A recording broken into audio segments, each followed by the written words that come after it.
सबका बीमा सबकी रक्षा। इंश्योरेंस पॉलिसी पर नया कानून, नियम तोड़े तो 10 CR जुर्माना। आम जनता को 10 बड़े फायदे। सबका बीमा सबकी रक्षा बिल 2025 भारत में इंश्योरेंस सेक्टर से जुड़ा एक बड़ा और दूरगामी बदलाव अब कानून बन चुका है। संसद ने सबका बीमा सबकी रक्षा बीमा कानून संशोधन विधेयक 2025 को मंजूरी दे दी। सरकार का दावा है कि यह बिल सिर्फ कंपनियों के लिए नहीं, बल्कि सीधे तौर पर आम पॉलिसी धारकों की सुरक्षा, हक और सुविधा बढ़ाने वाला कानून है। इस नए कानून का मकसद बीमा इंश्योरेंस को हर व्यक्ति तक पहुंचाना, सिस्टम को पारदर्शी बनाना और गलत कमाई करने वालों पर सख्त लगाम लगाना है। आइए जानते हैं सबका बीमा सबकी रक्षा बीमा कानून संशोधन विधेयक क्या है और इससे क्या क्या फायदा होगा। क्या है सबका बीमा सबकी रक्षा बिल? What is सबका बीमा सबकी रक्षा बिल 2025? सबका बीमा सबकी रक्षा बीमा कानून संशोधन विधेयक को 16 दिसंबर 2025 को लोकसभा में पेश किया गया। यह बिल बीमा से जुड़े पुराने कानूनों को आज के समय के हिसाब से अपडेट करने की कोशिश है। इसके तहत बीमा क्षेत्र को नियंत्रित करने वाले 3 बड़े कानूनों, बीमा अधिनियम 1938, भारतीय जीवन बीमा निगम LIC अधिनियम 1956 और बीमा विनियामक एवं विकास प्राधिकरण IRDAI अधिनियम 1999 में बदलाव का प्रस्ताव रखा गया। सरकार का कहना है कि इस विधेयक का मकसद ज्यादा से ज्यादा लोगों तक बीमा की पहुंच बढ़ाना, देश में विदेशी निवेश लाना और पॉलिसी धारकों के अधिकारों को मजबूत करना है। यानी बीमा कंपनियां सिर्फ मुनाफा ना देखें, बल्कि ग्राहकों की सुरक्षा और सुविधा को भी प्राथमिकता दें। इस बिल का सबसे बड़ा और अहम प्रावधान यह है कि बीमा कंपनियों में विदेशी निवेश FDI की सीमा को 74% से बढ़ाकर 100% कर दिया गया है। इसके अलावा विदेशी पुनर्बीमा कंपनियों के लिए नियमों को भी आसान बनाया गया है, ताकि वे भारत में ज्यादा सक्रिय हो सकें और बीमा सिस्टम को आर्थिक रूप से मजबूत बना सकें। कुल मिलाकर सरकार इस बिल को बीमा सेक्टर में बड़े सुधार और आम जनता की सुरक्षा बढ़ाने वाला कदम मान रही है। सबका बीमा सबकी रक्षा बिल कब बनेगा कानून और कब से होगा लागू? केंद्र की नरेंद्र मोदी सरकार की ओर से बिल कब कानून बनेगा, इस पर फिलहाल कोई आधिकारिक अपडेट नहीं है, लेकिन उम्मीद की जा रही है कि बहुत जल्द ये कानून बनेगा। अब सवाल उठता है कि आखिर बिल कानून कब बनता है? तो देखिए, किसी भी बिल विधेयक को कानून बनने के लिए कुछ जरूरी चरणों से गुजरना पड़ता है। सबसे पहले उस बिल को संसद के दोनों सदनों, लोकसभा और राज्यसभा से पास होना होता है।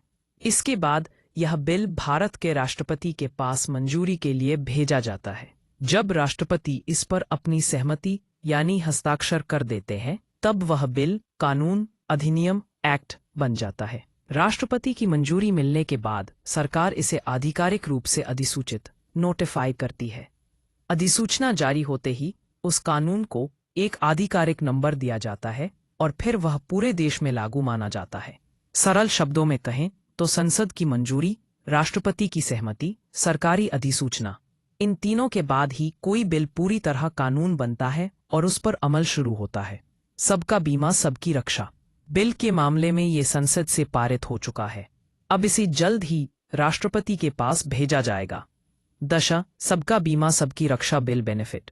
सबका बीमा सबकी रक्षा बिल के फायदे और अहम बातें। 100% FDI से बदलेगा इंश्योरेंस का खेल। इस बिल का सबसे बड़ा और चर्चित प्रावधान है इंश्योरेंस कंपनियों में 100% विदेशी निवेश FDI की अनुमति। अब विदेशी कंपनियां भारत में पूरी हिस्सेदारी के साथ काम कर सकेंगी। इससे इंश्योरेंस सेक्टर में बड़ी पूंजी आएगी, नई टेक्नोलॉजी अपनाई जाएगी और ग्लोबल लेवल की पॉलिसीज भारतीय ग्राहकों तक पहुंचेंगी। इसका सीधा फायदा आम जनता को मिलेगा, क्योंकि कंपनियों को सस्ती प्रीमियम पर बेहतर कवरेज देना होगा। 2. महंगे प्रीमियम का दबाव होगा कम। विदेशी खिलाड़ियों के आने से बाजार में विकल्प बढ़ेंगे। कंपनियां ग्राहकों को लुभाने के लिए पॉलिसी के बेनिफिट्स बढ़ाएंगी और प्रीमियम कम रखेंगी। हेल्थ, लाइफ, साइबर, पीट और माइक्रो इंश्योरेंस जैसे नए और इनोवेटिव प्लान तेजी से सामने आएंगे। इससे खासकर मिडिल क्लास और ग्रामीण इलाकों के लोगों को बड़ी राहत मिलने की उम्मीद है। क्लेम सेटलमेंट होगा तेज और आसान। अब तक बीमा से जुड़ी सबसे बड़ी शिकायत क्लेम में देरी की रही है।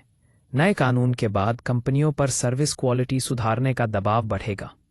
एआई और डिजिटल सिस्टम के जरिए क्लेम प्रोसेसिंग तेज होगी। पॉलिसी धारक को इलाज या नुकसान के समय महीनों इंतजार नहीं करना पड़ेगा। 4. गलत कमाई पर IRDAI सख्त। इस बिल के तहत IRDAI को पहले से कहीं ज्यादा ताकत दी गई है। अगर कोई इंश्योरेंस कंपनी या एजेंट नियमों को ताक पर रखकर गलत तरीके से मुनाफा कमाता है तो अब सिर्फ जुर्माना भरकर बच नहीं पाएगा, गलत कमाई की पूरी रकम वापस वसूली जाएगी, जिसे डिस्गॉर्जमेंट कहा जाता है। यह पैसा पॉलिसी धारकों की सुरक्षा और जागरूकता के लिए इस्तेमाल होगा। 5. 10 करोड़ तक जुर्माने का डर। नए कानून में पेनाल्टी को सख्त कर दिया गया है। नियमों के उल्लंघन पर 10 करोड़ रुपए तक का जुर्माना लगाया जा सकता है। यह जुर्माना सिर्फ कंपनियों पर नहीं बल्कि एजेंट और इंटरमीडिएरी पर भी लागू होगा। सरकार का मानना है कि भारी जुर्माने का डर कंपनियों को नियम मानने के लिए मजबूर करेगा। 6. मिस सेलिंग पर लगेगी लगाम। अब तक एजेंट कमीशन के लालच में ऐसे वादे कर देते थे। नए कानून के तहत कमीशन और रिवॉर्ड पर सीमा तय की जाएगी। यह भी जरूरी होगा कि पॉलिसी बेचते समय कमीशन से जुड़ी जानकारी सार्वजनिक की जाए। इससे एजेंट का